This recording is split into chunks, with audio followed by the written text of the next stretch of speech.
338 watts for 5 minutes, a new personal best on the Petit KOM and the second best 5 minutes power I have ever produced. But in this category A race, even that would not be enough for a top 10 finish. Welcome to stage 4 of the Tour Fever. Tour Fever is Zwift summer racing series inspired by the Tour de France and the Tour de France Femmes. It features 5 very different stages and every finishing time counts towards the general classification, so every second matters. My campaign started with a brutal 10-kilometer time trial on Loop de Loop just after returning from 2 weeks away. I finished in 14 minutes and 58 seconds, averaging 300 watts and placing inside the top 10% overall. Stage 2 was a much more tactical road race on Caspat. I attacked near the top of the Petit KOM, but the group caught me again before the finish, and I eventually had to settle for 5th place. Then came Stage 3 in Paris, where a hard acceleration on Montmartre reduced the race to a small front group. The victory came down to a very close sprint, and I finished 3rd, only 11 hundredths of a second behind the winner. That podium moved me up to the 183 overall out of 18,000 riders, placing me inside the top 1% of the Tour Fever general classification before today's race. But stage 4 is going to be a completely different challenge. We are racing on Aile of the North in France, 20.2 kilometers, 241 meters of elevation, nearly 50 riders on the start line, and a final uphill finish on the Petit KOM. The flat section is expected to be extremely fast, and after that, everything will be decided during one final 5-minute effort. Today, the objective is simple: survive the speed, arrive at the Petit KOM in the best possible position, and then give absolutely everything to defend my place in the general classification.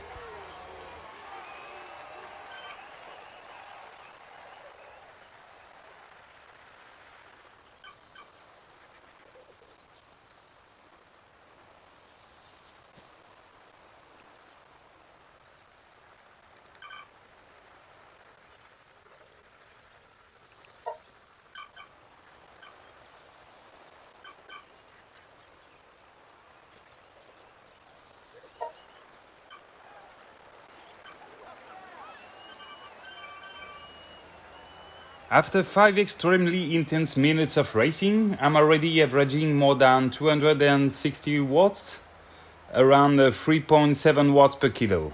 Then, Cole, the French rider from Team Foudre, accelerates at the front of the peloton and quickly opens a small gap. For the moment, the group does not react immediately and allow him to gain a few seconds. After such a fast start, nobody seems willing to commit to the chase just yet.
At kilometer 11, the pace has finally eased off slightly, and my average power since the start has dropped below 250 watts. That brief slowdown gives 2 riders the opportunity to attack from the front of the peloton. They quickly open a small gap, and after such a demanding first half of the race, the group once again hesitated before reacting.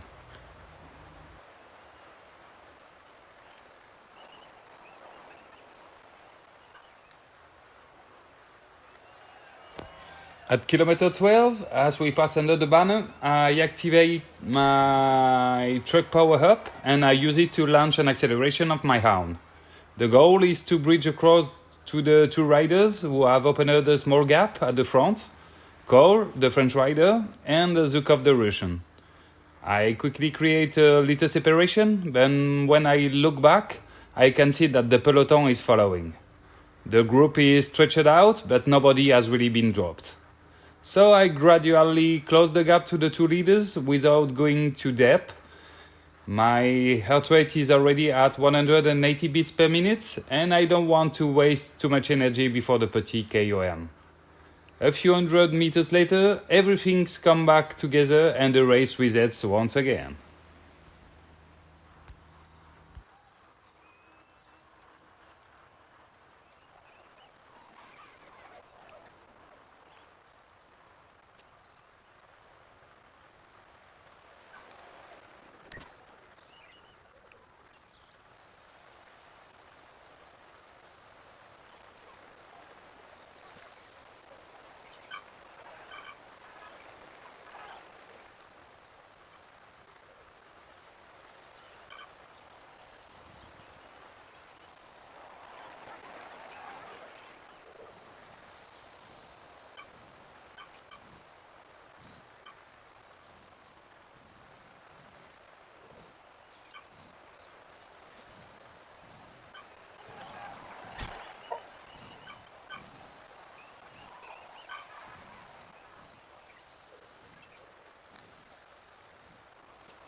And here we are. With less than 2.8 kilometers remaining, we finally begin the climb to the Petit KOM. I have moved back up to around 13th position because I don't want to give away a big gap to the leaders right from the bottom. The pace is immediately extremely high. My heart rate quickly rises towards 175 to 180 beats per minute, while we are already pushing more than 4.5 watts per kilo. For now, my goal is simply to stay with this front group for as long as possible. The gradient is still around 3 to 4%, so it's not steep enough to create a major difference yet. Even at this pace, very few riders are being dropped. But the group is becoming more and more stretched out.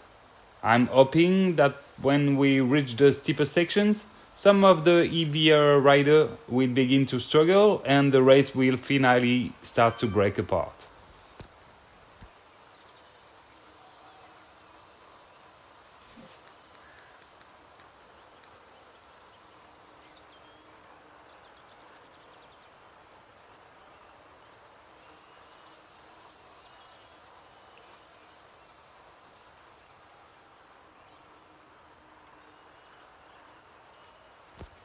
With 1.9 kilometers to go, I decide to move towards the front of the group. A few riders are already beginning to lose contact behind us, and I'm wondering whether I can use this slightly flatter section to apply some pressure and eliminate a few more competitors. The race has split into several groups, but the front pack is still huge. There are probably close to 30 riders who can still fight for the win. After making my move, I drop back into the wheels to take advantage of the draft and save whatever energy I have left. But I let the gap open a little too much.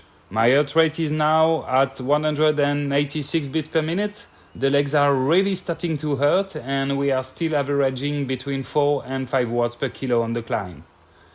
The front group is becoming more and more too stretched, and several riders are now attacking out of it. I suddenly find myself around 28 or 30th position and getting back becomes much more difficult.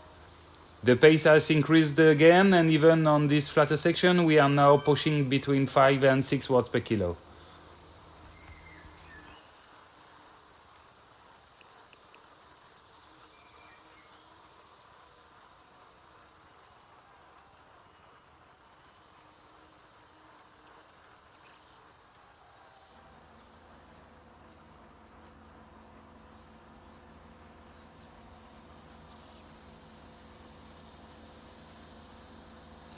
With around 1.1 kilometers to go, I'm all the way back in the 26th positions.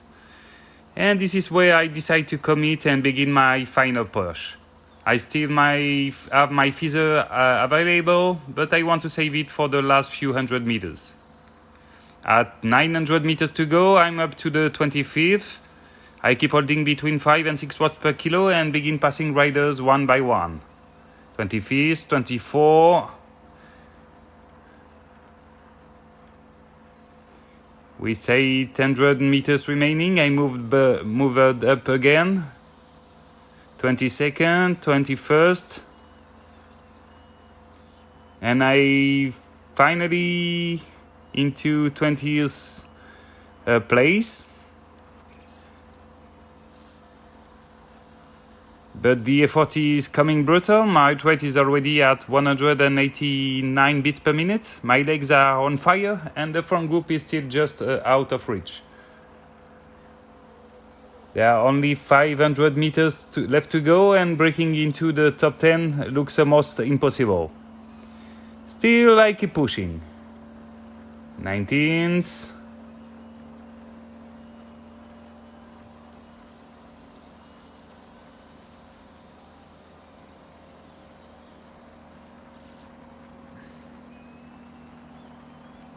With less than 300 meters remaining, I finally activate my feather and give absolutely everything I have left. 19th, 18th, 17th, 16th,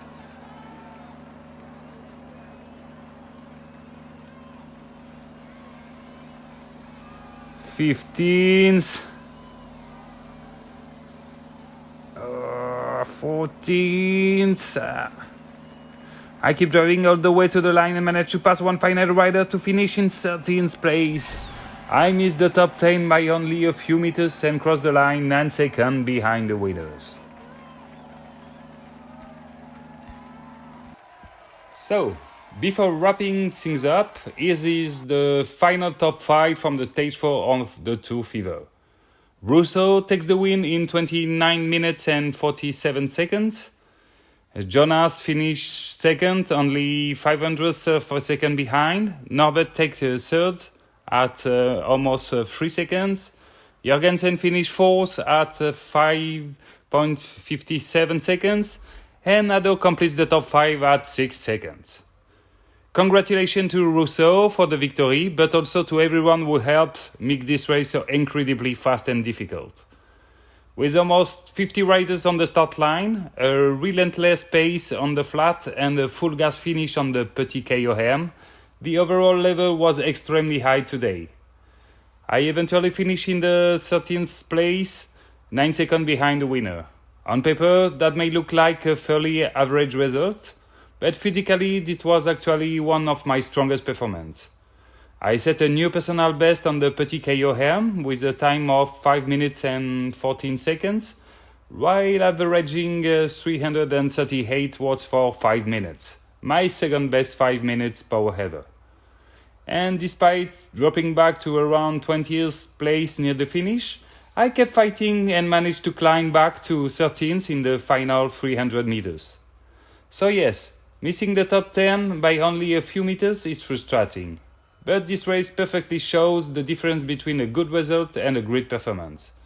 Today, the result was average, but the numbers were among my best ever. And sometimes, especially in a strong category A field, even a personal best is simply not enough. What do you value more after a race, the final position or the fact that you produced your best numbers? Let me know in the comments. And if you enjoyed the race, leave a like and subscribe to the channel so you don't miss the final stage of the Tour Fever. See you!